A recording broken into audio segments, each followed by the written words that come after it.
Assalamualaikum warahmatullahi wabarakatuh. Halo kawan-kawan, semangat pagi. Apa kabarnya? Semoga dalam keadaan sehat selalu ya.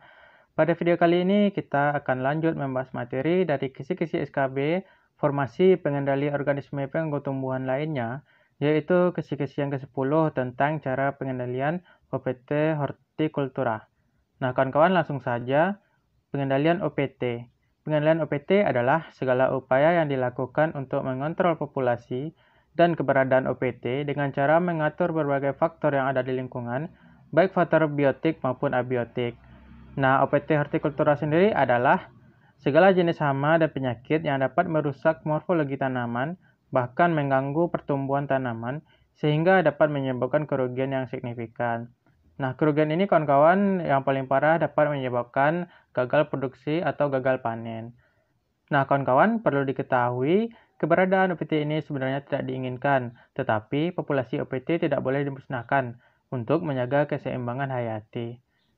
OPT juga bermanfaat bagi keseimbangan hayati yang ada di ekosistem pertanian, yang mana manfaatnya yaitu menjaga keberadaan musuh alami tetap eksis. Jadi, pengendalian ini bukan untuk memusnahkan keberadaan OPT, tetapi menjaga populasi OPT tetap berada di bawah batas ambang ekonomi. Nah, pada video kali ini kita akan membahas OPT utama pada hortikultura, yang mana OPT ini sering muncul menjadi permasalahan di lapangan. Jadi kawan-kawan, kemungkinan OPT ini juga muncul saat tes SKB nantinya. Nah, dalam melakukan pengendalian perlu kita tahu tentang jenis tanaman hortikultura, jenis OPT utama beserta gejala serangannya, kondisi lingkungan, dan pengendalian efektif. Semua pengetahuan ini kawan-kawan nantinya akan memudahkan kita dalam menentukan pengendalian OPT secara tepat. Nah, kawan-kawan, mari kita bahas satu persatu jenis OPT utama yang ada pada tanaman hortikultura. Nah, kawan-kawan, mari kita bahas satu persatu cara pengendalian OPT utama yang ada pada tanaman hortikultura. Nah, yang pertama yaitu adalah ulat tanah atau Agrotis ypsilon. Hama ini merupakan hama utama pada tanaman tomat, bawang, kubis, dan kentang. Hama ini menyerang bagian daun tanaman. Nah, cara pengendaliannya yaitu yang pertama secara mekanis, dengan cara mencari keberadaan hama ini di lapangan, lalu dikumpulkan dan dibunuh. Yang kedua yaitu secara teknis, dengan cara sanitasi lahan dari berbagai gulma yang tumbuh di sekitar pertanaman.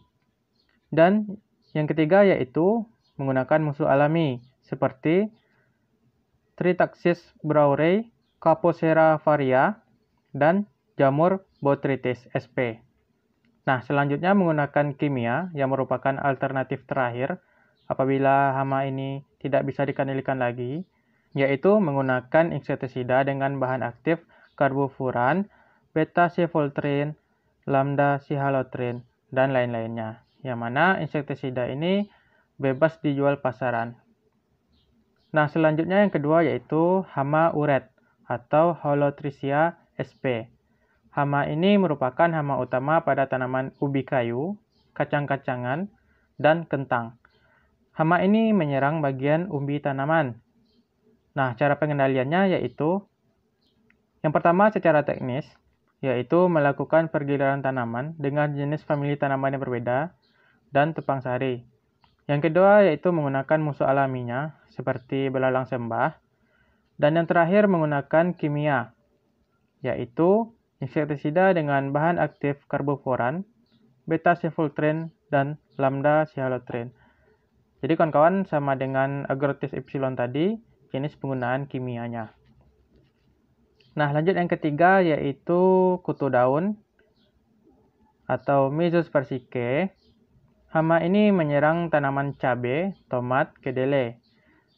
Hama ini menyerang bagian daun dari tanaman. Nah, cara pengendaliannya yaitu yang pertama secara teknis, dengan memetik daun yang terserang kemudian dimusnahkan dengan cara membakarnya agar hama tadi mati. Nah, yang kedua yaitu musuh alami, seperti Apelinus gossypi, sejenis parasitoid, Coccinella transversalis, sejenis predator, dan Neozygetes freseni. Ini adalah sejenis entomopatogen. Nah, yang ketiga yaitu menggunakan kimia. Alternatif terakhir, insektisida dengan bahan aktif fipronil, dan diaventiuron. Nah, kawan-kawan, ini adalah cara pengendalian kutu daun. Lanjut yang keempat yaitu tungau merah atau Tentronicus sp. Hama ini menyerang tanaman ubi kayu, tomat, dan pernah ditemukan pada tanaman cabai. Nah, cara pengendaliannya yang pertama yaitu secara teknis, melakukan pengairan secara teratur, dan pemilihan varietas tahan. Yang kedua, menggunakan musuh alami seperti Oliga minuta, Stetorus stridens, dan Phytoseidae, sejenis predator.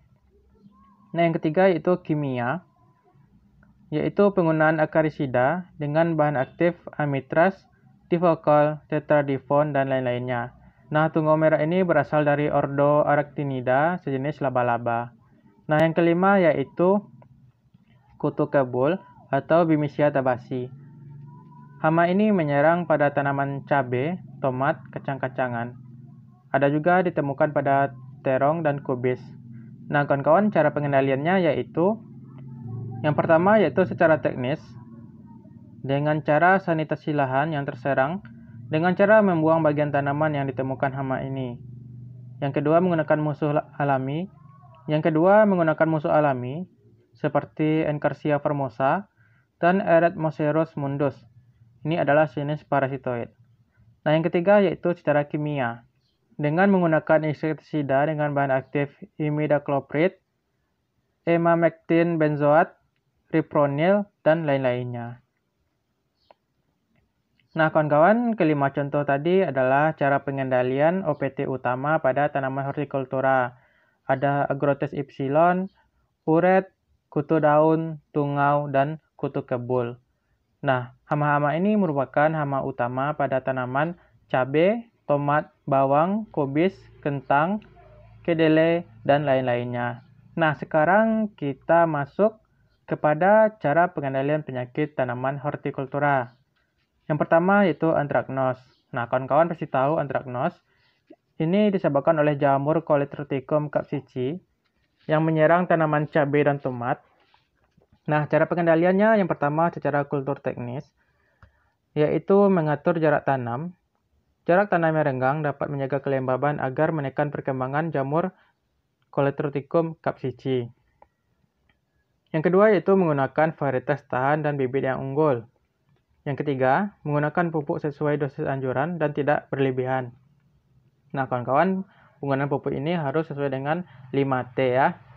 Nah, yang keempat menggunakan kimia atau alternatif terakhir yaitu menggunakan fungisida dengan bahan aktif carbendazim dan markozeb. Nah, selanjutnya kita melihat penyakit lain yaitu layu bakteri yang disebabkan oleh bakteri Ralstonia solanacearum.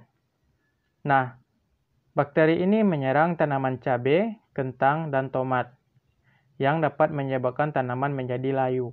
Nah, cara pengendaliannya yaitu secara kultur teknis dengan cara mengatur jarak tanam yang dapat mencegah perpindahan bakteri secara cepat. Yang kedua yaitu mencabut tanaman yang menunjukkan gejala serangan layu bakteri agar bakteri ini tidak menyebar. Nah, yang ketiga yaitu menggunakan varietas tahan dan bibit yang sehat. Yang keempat yaitu dengan cara pengaturan pengairan supaya tanaman tidak terlalu basah karena dapat menyebabkan bakteri dapat berkembang dengan cepat. Nah, kawan-kawan, ini adalah cara pengendalian penyakit layu bakteri. Selanjutnya yang ketiga yaitu penyakit kuning yang disebabkan oleh Geminivirus. Nah, penyakit ini menyerang tanaman cabai yang menyebabkan tanaman cabai menjadi kuning. Nah, cara pengendaliannya yaitu yang pertama menjaga populasi vektor virus ini di bawah ambang batas ekonomi. Nah, vektornya yaitu kutu kebul. Yang kedua yaitu melakukan pemupukan berimbang. Yang ketiga, pembibitan dilakukan dengan cara menyungkup atau memberikan batas dengan tujuan vektor virus tadi tidak menyebarkan virus saat pembibitan ini. Nah, kawan-kawan, yang keempat menggunakan bibit sehat bebas virus. Nah, pemilihan seleksi ini bisa kita perhatikan dari morfologi tanaman. Nah, yang kelima yaitu melakukan eradikasi tanaman sakit. Eradikasi ini adalah pemusnahan tanaman yang sakit. Tujuannya yaitu virus ini tidak berpindah ke tanaman lain. Nah, yang keenam yaitu sanitasi lingkungan dari gulma sebagai inang alternatif hama. Nah, kawan-kawan, inilah sedikit materi mengenai cara pengendalian OPT hortikultura.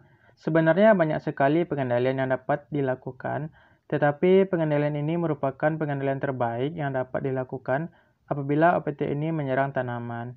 Semuanya memiliki cara pengendalian tersendiri, jadi apabila ada yang bisa didiskusikan, silahkan buat di kolom komentar agar sama-sama dapat kita bahas bersama. Semoga bermanfaat materinya bagi kawan-kawan sekalian dalam menambah referensi dalam pembelajarannya ya. Harapan saya dengan memahami materi ini, kawan-kawan dapat menjawab soal SKB nantinya. Nah, sekian dulu materi dari formasi pengendalian organisme pengganggu tumbuhan ini. Terima kasih sudah menonton. Apabila ada kesalahan, mohon dikoreksi dan masukannya.